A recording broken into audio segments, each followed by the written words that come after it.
Warning আসছে, আমি এখন প্রস্তুতি নিয়ে যেতে পারি। অনেকে হঠাৎ চলে যাচ্ছে অ্যাক্সিডেন্টে, সে তো প্রস্তুতি নিতে পারে নাই।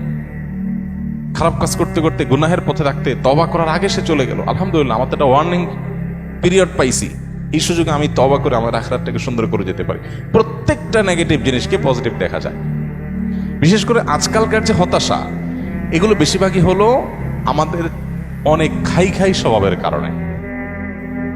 আমরা ভাবখান, আমি এরকম অনেক মানুষ দেখেছি ব্যক্তিগতভাবে, আমি পরিচিত অনেক মানুষের সাথে, নাই ভাই কিচ্ছু নাই, ব্যবসা বাণিজ্য অবস্থা একেবারে খারাপ। এরপরে দেখা গেল ছেলে ফেলে নিয়ে, বাচ্চা কাচ্চা নিয়ে উনি ব্যাংকক গেছে ঘুরতে। ভাই ব্যাংকক গেছেন ঘুরতে, আপনার না খুব অসুবিধা?